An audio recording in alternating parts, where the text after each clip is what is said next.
अच्छा ये बताओ, हम लोग कहां पर थे? यीशु जी को उस आदमी को देखकर क्या आई? दया, प्यार आया प्रभु को।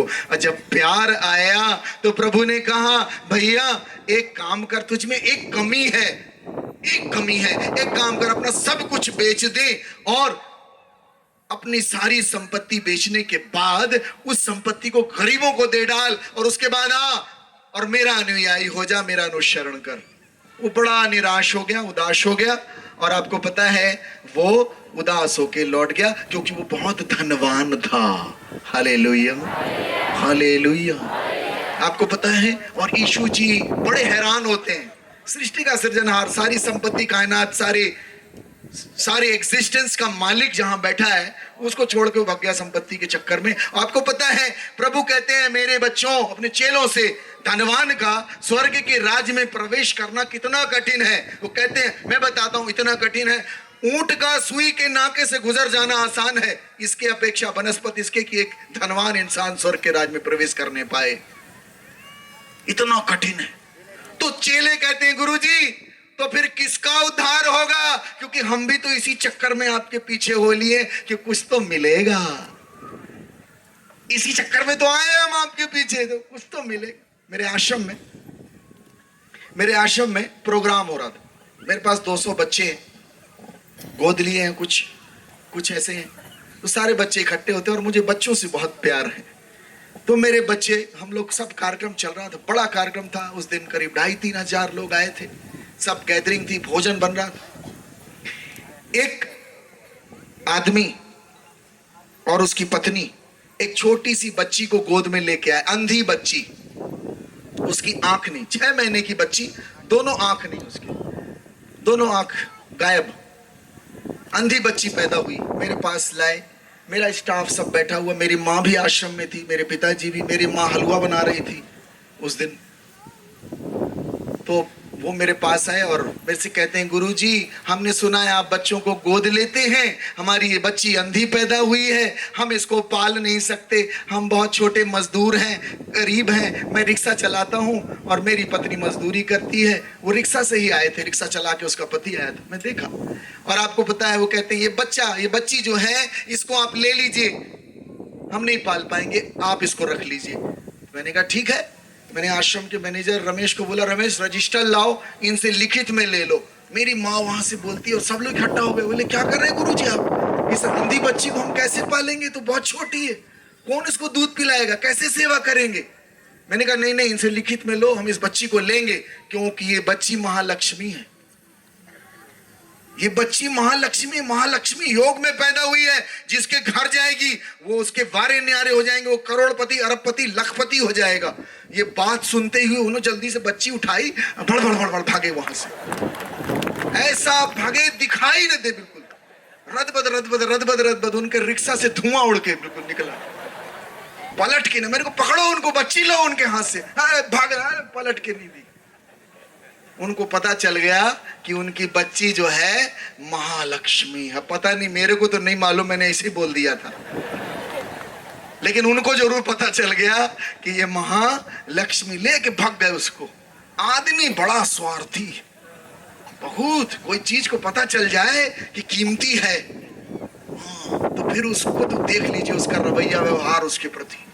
आदमी बड़ा शातिर, बड़ा चालाक, उसको जहां मतलब दिखेगा, जहां उसको दिखने लग जाएगा यहाँ कुछ माल मिलने वाला है, तो वहां पहुंच जाएगा पहले से, बिल्कुल आगे। आपको मैं बता दूं प्रियो, यीशु ने जब ये बात कही तो चेले कहते हैं, गुरुजी तो फिर किसका उद्धार होगा, क्योंकि हम भी उद्धार पाने आने नहीं आए हैं, हम तो आपसे रोटी खाने के लिए आए हैं, वो जो रोटी आप बना देते हो। हम तो चमत्कार देख, कितने लोग प्रभु के पास आए, हुजूम आया, कोई उनको परीक्षा लेने आता था, कोई रोटी खाने आता था, कोई रोग बीमारी से चंगाई पाने के लिए आते थे, तमाम नाना विधि के लोग उनके पास आते थे। आपको मैं एक बात बता दूं प्रियो, बहुत कम थे जो प्रभु जी को जानने आते थे, प्रभु जी को जानने आते थे। मेरे से एक जज साहब ने कहा कि आप लोग किस भगवान को मानते हो? हमने कहा भगवान को मानते नहीं, हम लोग भगवान को जानते हैं, हम लोग ईश्वर को जानते हैं, मानते नहीं है। मानने वाला काम नहीं हमारा कि किसी को मानने लग गए, उसको मानने लग गए, फलानी देवी को मानने लग गए, वो बाबा आ रहा पर्ची काट रहा उसी को मानने लग गए, उसी के पीछे भागने लग गए, वही हमारा उद्धार करेगा। काहे को उद्धार कर रहा है? कोई अपना उद्धार कर नहीं पा रहे। Hallelujah, hallelujah, hallelujah. आपको पता है प्रभु यीशु कहते हैं मनुष्यों के लिए तो ये संभव नहीं है परंतु ईश्वर के लिए संभव है। Hallelujah, hallelujah. आपके पास संभावनाएं नहीं है, हमारे पास। आपको पता है जिंदगी का मतलब क्या होता है? जिंदगी का मतलब वो है जिसका कोई भी आप क्लैरिफिकेशन नहीं दे पाओगे।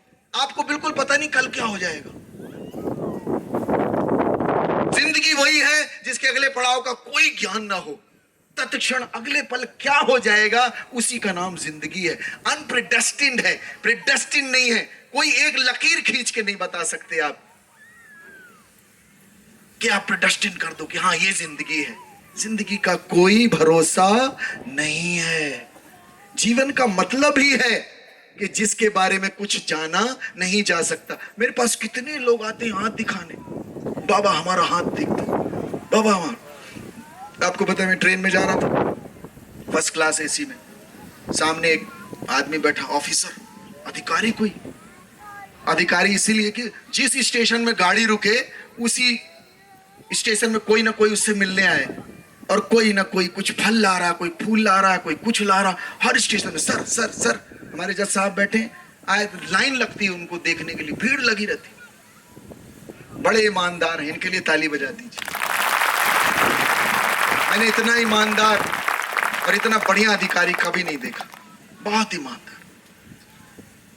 तो अधिकारी होके ईमानदार हो जाना बहुत मुश्किल बात, क्योंकि आपके पास वहां पावर आ जाता है, और जब पावर आ जाता है तो आदमी शुंभ निशुंभ बन जाता है। वो बनवा ही करेगा, अपने आप बनता है। वो आदमी के पास कोई ना कोई ला रहा, मैं कह रहा ये कोई बड़ा अधिकारी, लेकिन बड़ा गंभीर, बिल्कुल शांत मौन। अब शाम हुई, मैं दिल्ली जा रहा था, शाम को कहीं झांसी के पास ट्रेन पहुंची, और कोई आदमी जो है इतनी बड़ी बोतल मैकडॉवल क्या बोलते हैं? मैकडॉवल बोलते हैं ना? मैकडॉवल पीते हैं क्या आप लोग? मैकडॉवल बोतल, बड़ी सी बोतल, वो उसको गिफ्ट में दे के चला। अब शाम के समय बढ़िया उसने अपना नमकीन निकाला, सजाया बढ़िया, चखना। गाड़ी वाला आया, घर से दारू निकाला, क्या किसी ने बजा दिया किसी की शादी में, कि गाड़ी वाला है, घर से कचरा निकाल, लड़ाई झगड़ा मच गई। हाँ जी, तो वो खोला और उसने एक पैक बनाया, पिया, और पीने के बाद बिल्कुल थोड़ा सा, बाबा जी क्या हाल है? अधिकारी तो बिल्कुल मौन था, कैसे? दूसरा पैक बिल्कुल, तीसरे पैक में तो बिल्कुल, बाबा जी आपकी शादी हो गई? मैंने कहा नहीं है, मैं बाबा हूँ। नहीं, शादी जरूर करना चाहिए। मैंने कहा अच्छा। बोले आपको मालूम है वाइफ का मतलब क्या होता है? मैंने कहा नहीं मालूम। और एक ज्ञान उतर आया भाई उसके ऊपर। दारू पीने के बाद आदमी को सही में ज्ञान उतरता है, मैं मान गया। इतनी दिलेरी, वैसे तो मेरे से डरा डरा बैठा था, दारू पीने के बाद बिल्कुल ऐसा करके बोलता है बाबा। और आपको पता है उसने अपनी अंगूठी दिखाई, ये सत्य घटना है मेरे जीवन की। उसने अपनी अंगूठी दिखाई और बोले आपको मालूम है इसका मतलब क्या होता है? मैंने कहा क्या है? बोले मैरिज रिंग है। आपको पता है बाबा जी वाइफ का मतलब क्या होता है? मैंने कहा नहीं मालूम। बोलता है worries invited for ever, English में WIFE, वरीज इनवाइटेड। बोले रिंग है मैरिज रिंग। पहले मैरिज रिंग थी, फिर 3 महीने बाद ये बोरिंग हो गई, फिर और 3 महीने गुजरे, ये सफरिंग हो गई बाबा जी। अब ये साल भर बाद टायरिंग हो गई। ऐसे झुक के बोला टायरिंग हो गई। मैंने कहा एक काम कर, इसको ऑफरिंग बना दे, ऑफरिंग बना दे। उसकी आंखें खुल गई कि बाबा कुछ जानता है। मैंने कहा इसको ऑफरिंग बना दे। बाद में पता चला, मैंने कहा सर आपका नाम क्या है? बोले पीटर। मैंने कहा दिया तले अंधेरा, वाह रे पीटर, कलीसिया की चट्टान, मैं तेरे को देख के हूं हैरान, तूने कर दिया मेरे को हलाकान। Hallelujah, hallelujah. मनुष्यों के लिए असंभव है, हमारे प्रयासों से, हमारी कैलकुलेशन से असंभव है, हम नहीं पा सकते उद्धार। शाश्वत जीवन पाना असंभव है।